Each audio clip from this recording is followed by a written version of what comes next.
ওঠে, কথা কয় না, পূর্ব দিকে। কিয়ামতের আগ দিয়ে সূর্য আর পূর্ব দিকে উঠবে না, পশ্চিম দিক থেকে উঠবে। যেদিন প্রভাতে পশ্চিম দিক থেকে সূর্য উঠবে, ওই দিন থেকে তওবার দরজাটারে বন্ধ করে দিবে কে?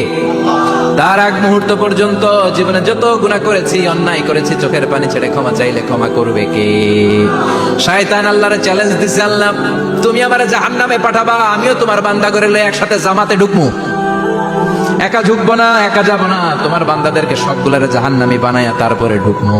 তোমার চ্যালেঞ্জ দিলাম, একটারও জান্নাতে ঢুকাইতে পারবা? আল্লাহ কই তুই আমার চ্যালেঞ্জ দিলি? আমি তো সব রাজার বড় রাজা, মহারাজা, আমার চ্যালেঞ্জ দেশ, এত সাহস পাইলি কই? তুই আজীবন ওয়াসওয়াসা দিয়ে পাপ কাজ করাবি, একদিন তাফসীর মাহফিলে এসে আমার বান্দা ক্ষমা চাবে, আমি মাফ করে দেবো, তুই কি করবি?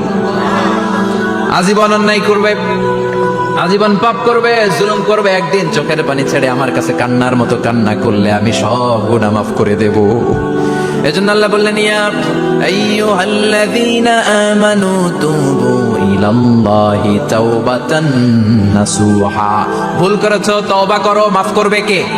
সাইয়েদনা আদম আলাইহিস সালাম ভুল করলেন, দুনিয়ায় এসে শত শত বছর কাঁদলেন, কিন্তু ক্ষমা হয় না। আল্লাহরে বললেন, আল্লাহ কি করলে ক্ষমা পাবো বলো? ফাতালাক্কা আদামু মির রাব্বিহি কালিমাতিন ফাতাবা আলাইহি। আল্লাহ বললেন, ও আদম, তোমারে কিছু কালেমা শিখাইয়া দেই, এই কালেমাগুলো দিয়ে আমার কাছে দোয়া করো, ক্ষমা করে দেব। আল্লাহ শিখাইয়া দিলেন, ও আদম, দুই হাত তুলে চোখের পানি ছেড়ে আমার কাছে পড়ো, রব্বানা, পড়েন, রব্বানা যালামনা আনফুসানা ওয়া ইল্লাম তাগফির লানা ওয়া তারহামনা লানাকুনান্না মিনাল খাসিরিন। এটা শিখাই দিছিল আল্লাহ। আল্লাহ আমি জুলুম করেছি, অন্যায় করেছি, ভুল করেছি, পাপ করেছি, তুমি যদি ক্ষমা না করো, ক্ষমা করার কেউ নাই, ঠিক কি না? আমরাও পাপ করলে এই দোয়াটা পড়ার দরকার আছে না নাই? 5টা শর্ত সাপেক্ষে আমাদের তওবা কবুল করবে কে? তওবা কবুল হওয়ার কিছু শর্ত আছে, 5টা। কয়টা? চিৎকার মেরে বলতে হবে, তওবা কবুল হওয়ার শর্ত কয়টা? 1 নম্বরে হচ্ছে আল ইকরা, acknowledgement. You have to give the acknowledgement that you are the greatest sinner on earth. আপনাকে ঘোষণা দিতে হবে যে আপনি পৃথিবীর সবচেয়ে বড় পাপী।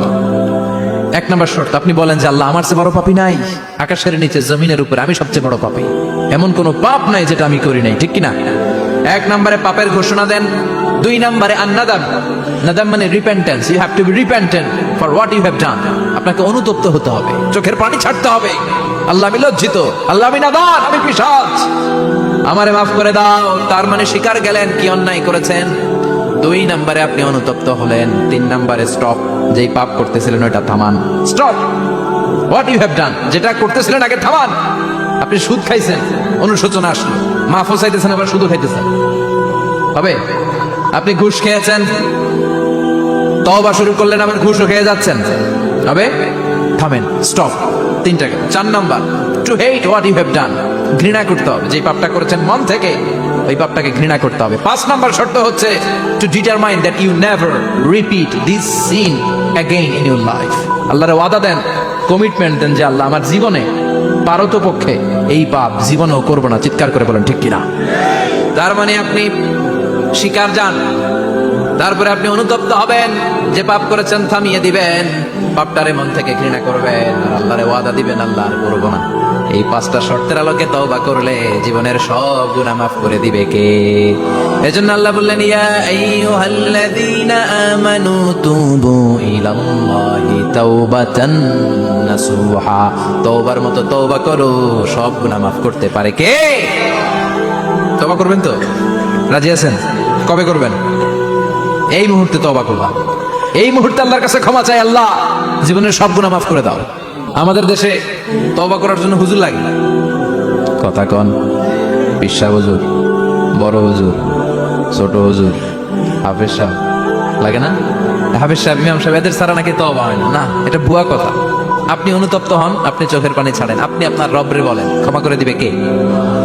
ইমাম সাহেব আসতে হবে শর্ত না, পীর সাহেব হুজুর এসে হুজুরের হাতে হাত রেখে তওবা পড়তে হবে শর্ত না। আপনার রবরে ডেকে চোখের পানি ছেড়ে ক্ষমা চান, ক্ষমা করবে কে? আর প্রতিদিন শতবার পড়তে থাকবেন আস্তাগফিরুল্লাহ। আওয়াজ করে সবাই পড়েন আস্তাগফিরুল্লাহ, আর জোরে পড়েন আস্তাগফিরুল্লাহ। বিশ্বনবী বলেন, মান লাজিমাল ইস্তিগফার জাআলাল্লাহু লাহু মিন কুল্লি দিকিন মাখরাজা। সব সময় ইস্তিগফারের সাথে যে লেগে থাকবে, রব্বুল আলামিন তারে 5টা জিনিস দিবে। কয়টা? কথা কন, আরো জোরে সবাই বলেন কয়টা? নাম্বার 1, জাআলাল্লাহু লাহু মিন কুল্লি দীকিন মাখরাজা। বিপদে পড়লে